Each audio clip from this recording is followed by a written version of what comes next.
साथियों, क्या आप जानते हैं कि त्रिदेवों से पहले इस संसार में कोई उपस्थित था? इस प्रश्न का उत्तर जानने से पहले आपको ये बता दें कि ब्रह्मा जी को संसार के रचयिता का दर्जा मिला है, तो भगवान विष्णु को पालन कर्ता का और भगवान महेश को संहार कर्ता का, और इसमें जन्म लेने वाला हर जीव इन्हीं त्रिदेवों का अंश है। वैसे धर्म शास्त्रों में इस बात का उल्लेख भी मिलता है कि त्रिमूर्ति ने इस संसार में जीवन का संचारित किया था। साथियों, आज के इस वीडियो में हम मिलकर यही जानेंगे कि त्रिदेवों से पहले इस संसार में आखिर कौन आया था, कौन है ब्रह्मा विष्णु और महेश से भी प्राचीन। नमस्कार साथियों, मैं हूँ राम और आप देख रहे हैं देवलोक। तो चलिए जानते हैं इन सभी प्रश्नों का उत्तर विस्तार से। लेकिन आगे बढ़ने से पहले आपसे छोटी सी रिक्वेस्ट है कि इस चैनल को सब्सक्राइब करके बेल आइकन दबाना न भूलें। भले ही धरती पर जीवन का संचार त्रिदेवों ने किया, लेकिन इन्हें अस्तित्व में लाने वाली ब्रह्म शक्ति है, जिनकी कथा सुनकर आपको भी यकीन हो जाएगा कि संसार का पत्ता पत्ता भी ईश्वर की इच्छा से ही हिलता है। यहाँ तक कि ब्रह्मा विष्णु और महेश भी इन्हीं की रचना है। मित्रों, पौराणिक कथाओं के अनुसार ब्रह्म शक्ति वो माता है जिनके आगे ब्रह्मा की श्रेष्ठता भी नतमस्तक हो जाती है। जैसे प्रकाश के बिना लौ का कोई अस्तित्व नहीं होता, वैसे ही ब्रह्म का शक्ति के बिना कोई अस्तित्व नहीं।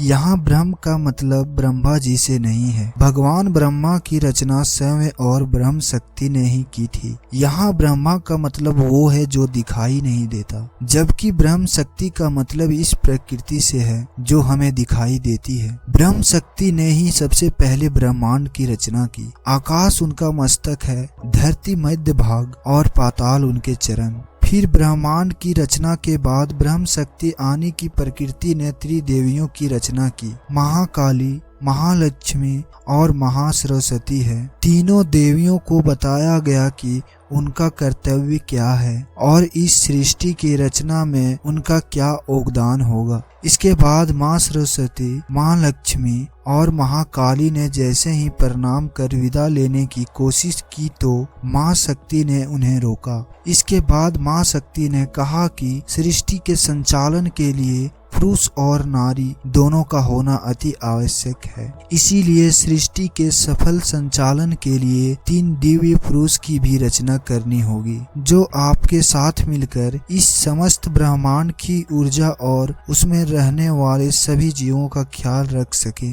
तब उन्होंने ही सबसे पहले भगवान विष्णु की रचना की, जिसके बाद विष्णु जी की नाभि कमल से ब्रह्मा की उत्पत्ति हुई और उसके बाद ब्रह्म शक्ति ने ही भगवान शिव की भी रचना की। जब तीनों ने अपना अपना कर्तव्य और नाम पूछा, ब्रह्म शक्ति ने बताया कि ब्रह्मा इस संसार की रचना करेंगे, उनकी पत्नी महासरस्वती होगी और विष्णु इस संसार का पालन करेंगे, जिनकी पत्नी महालक्ष्मी होगी।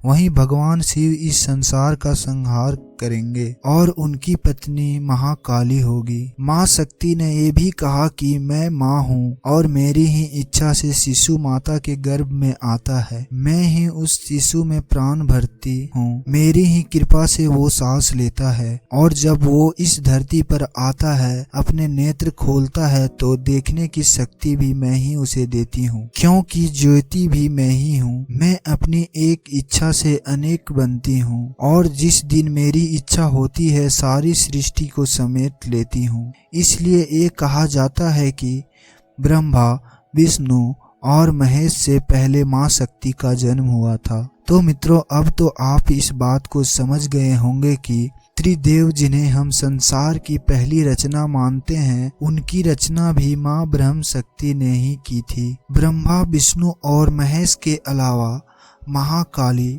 महालक्ष्मी और महासरस्वती को भी अस्तित्व प्रदान करने का कार्य ब्रह्म शक्ति अर्थात प्रकृति ने ही किया था। इसलिए तो मित्रों, बड़े बुजुर्ग का कहना है कि प्रकृति से खिलवाड़ कभी नहीं करना चाहिए। और आपने भी देखा होगा कि जब जब हम मानव प्रकृति को किसी तरह से नुकसान पहुंचाते हैं तो इसका हमें भी गंभीर खामियाजा भुगतना पड़ता है। केदारनाथ में आई आपदा इसका एक अहम उदाहरण है। और हाल ही में हुई जोशीमठ भी एक अच्छा खासा उदाहरण है। जो लोग धार्मिक मान्यताओं और पौराणिक कथाओं को मानते हैं उनकी हमेशा से ही यही राय रही है। और मित्रों, ये सिर्फ धार्मिक नजरिए से ही नहीं बल्कि पर्यावरण संरक्षण के नजरिए से भी एक महत्वपूर्ण बात है। भगवान ने जो संसार हमें बनाकर दिया है, जिस संसार में हमारी हैसियत एक धूल कण के बराबर है, उस संसार में हमें शास्त्र संबद्ध काम ही करने चाहिए ताकि हमें सद्बुद्धि मिले और मरने के बाद स्वर्ग की प्राप्ति हो।